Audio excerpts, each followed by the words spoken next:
Detrás del mundo que conocemos, detrás del telón de lo cotidiano, detrás de lo aparente, lo visible y hasta lo creíble, escondidas entre líneas están las historias perdidas.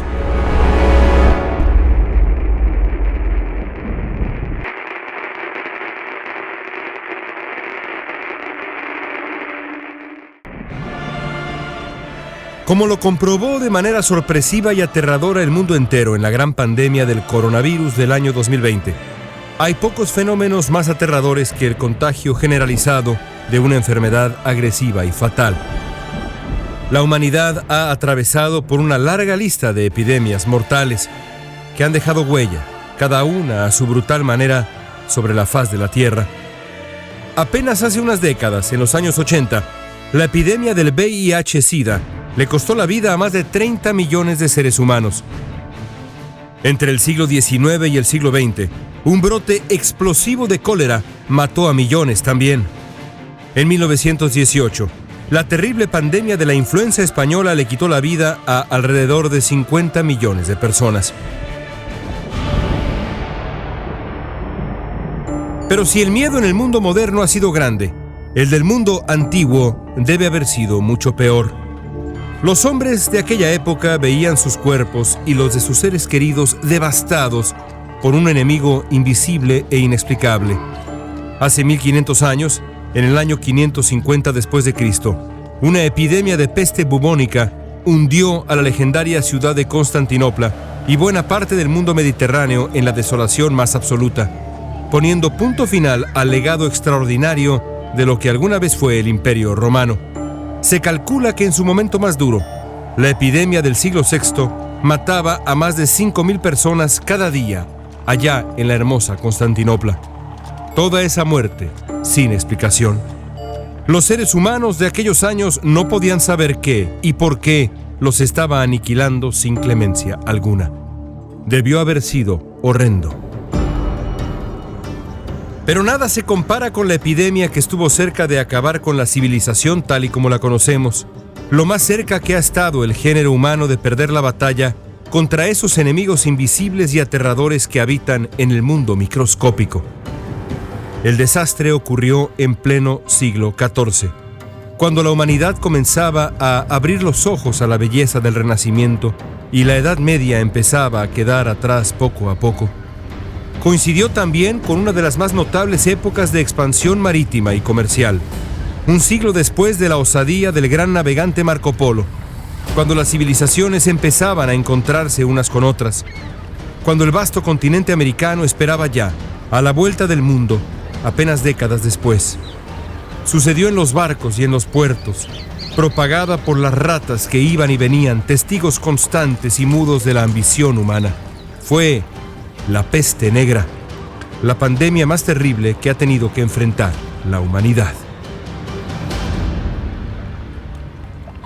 Hasta hace relativamente poco tiempo, los expertos en la historia de la peste bubónica, o peste negra que azotó Europa, Asia y África en el siglo XIV, ubicaban el origen de la enfermedad en algún lugar de la antigua China. Lo más probable, sin embargo, es que la peste comenzara a crecer en el sur de Rusia, cerca del mar Caspio, a lo largo de las rutas mercantiles de la época. Ya en los años anteriores habían llegado a la antigua Europa historias de una enfermedad incontenible que arrasaba en los países lejanos de Asia. Y lo cierto es que la peste probablemente habría llegado antes a Occidente, de no ser porque los agresivos mongoles interrumpieron el comercio entre Europa y Asia en aquella región crucial. Pero ni siquiera ese golpe de suerte pudo evitar la tragedia. Sin ningún conocimiento real de epidemiología y con la ciencia como la conocemos en el mundo moderno apenas en pañales, la humanidad de aquel tiempo era una víctima fácil para una enfermedad escurridiza, violenta y muy, pero muy contagiosa. En algún momento cerca de la mitad del siglo XIV, los mongoles sitiaron una zona poblada por comerciantes italianos, seguramente de origen genovés, cuna de grandes navegantes, incluido Cristóbal Colón, descubridor de América. Los mongoles no podían saber que llevaban consigo la enfermedad más velozmente devastadora de la historia humana. Pero así fue. Cuando los italianos consiguieron huir a través de los mares, los barcos transportaban ya ratas infestadas de pulgas, que a su vez llevaban la bacteria mortal, la Yersinia pestis. Esos barcos transportaban la muerte.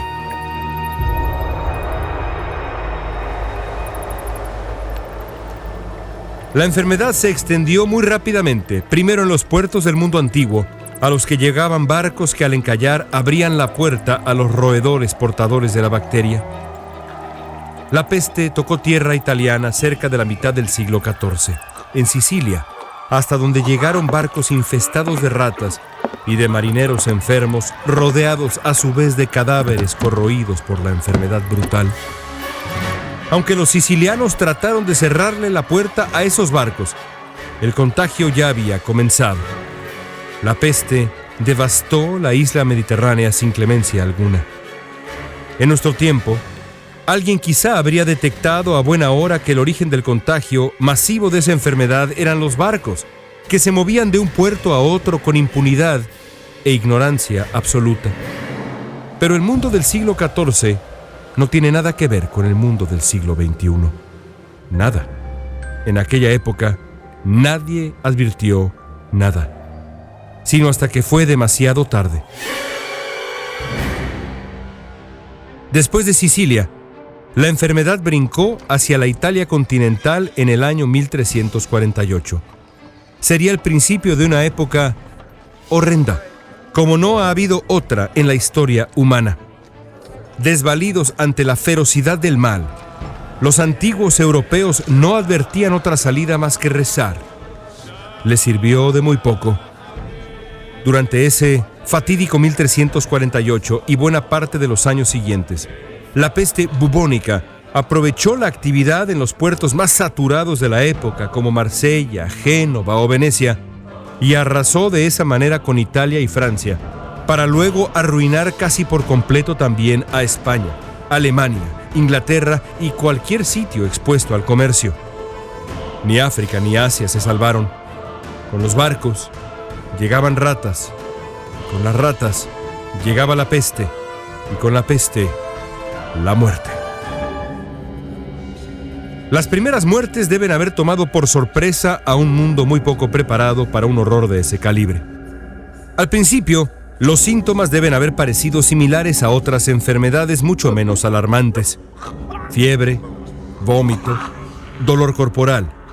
Pero después, apenas unos días más tarde, el cuerpo de las víctimas comenzaba a transformarse en una grotesca colección de inflamaciones horrendas en los ganglios de las ingles o las axilas. A eso seguía la gangrena paulatina de los dedos de las manos y las extremidades, los labios, la nariz.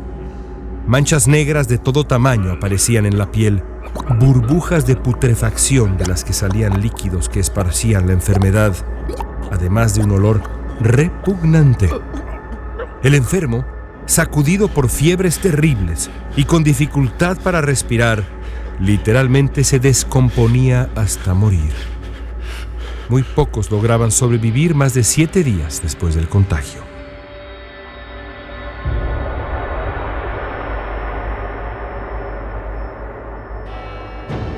La vida en la Europa de la peste negra era miserable. El terror se apoderó de ciudades enteras. El sonido lúgubre de las campanas, los funerales, se volvió cotidiano. La gente lloraba y se lamentaba en varios idiomas. El olor en las calles era insoportable.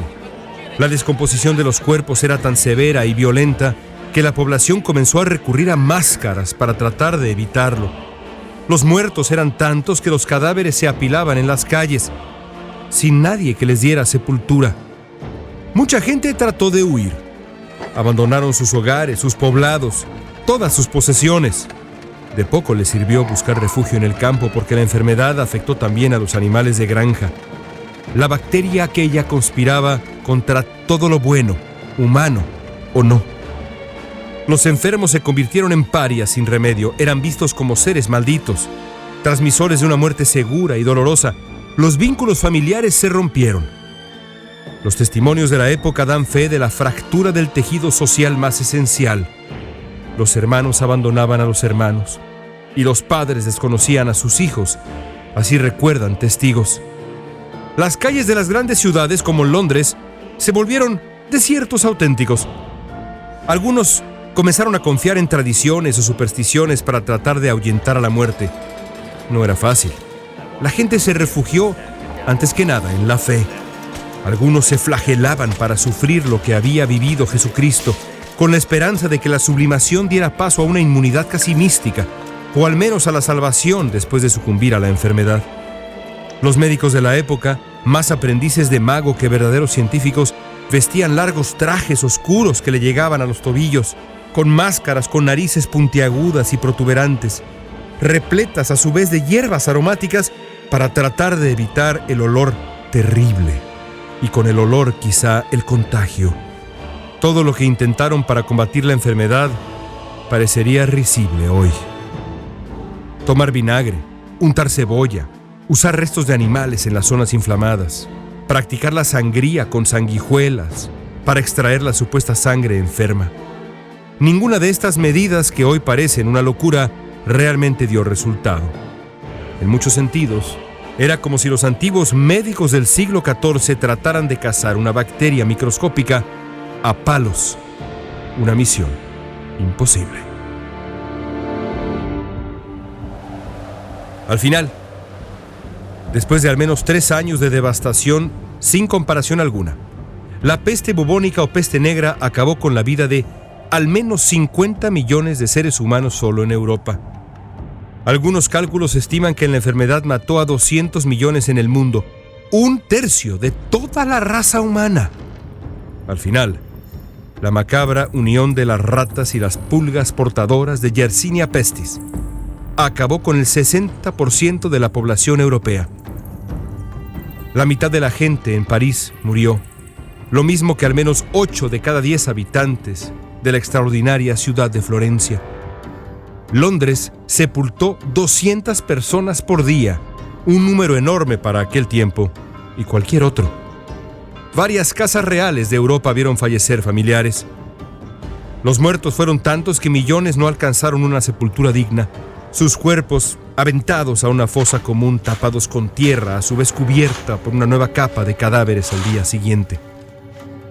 Si una epidemia azotara el viejo continente hoy y tuviera ese mismo devastador efecto, morirían hoy más de 350 millones de seres humanos. De ese tamaño fue el horror de la peste negra. La peste bubónica, la peste negra, la gran pandemia de la historia humana, modificó para siempre la vida. La muerte de millones de personas provocó el abandono de pueblos enteros que luego fueron tomados por la naturaleza. Los campos se dejaron de trabajar y tomó tiempo recuperar la productividad. Pero sobre todo, la peste modificó la relación de la gente con Dios. Quizá por primera vez la humanidad, que había mirado al cielo encomendándose a la protección del Creador, tuvo que aceptar que aquí en la tierra la vida y la muerte rebasan la mano divina. Debe haber sido un momento de tremendo desamparo. ¿Dónde estaba Dios?, se preguntaban, en medio de tanto dolor, tanta muerte. Enfrentada con su aparente soledad, la humanidad comenzó a mirarse a sí misma y a considerar su propio destino en función de sus propias capacidades, sus propios límites como seres humanos. Así lo reflejaría el Renacimiento, cuando los artistas empezaron a representar el mundo de lo humano antes que el mundo de lo divino. Parece increíble, pero quizá la gran pandemia de la peste negra, que cerca estuvo de borrar a los hombres de la faz de la tierra, le recordó a la raza humana lo importante que es la libertad y que ante la muerte todos somos iguales. Sacerdotes, reyes, señores feudales, campesinos, todos iguales. Fue, en muchos sentidos, un parteaguas, un antes y un después, establecido por los años más terribles de la historia humana.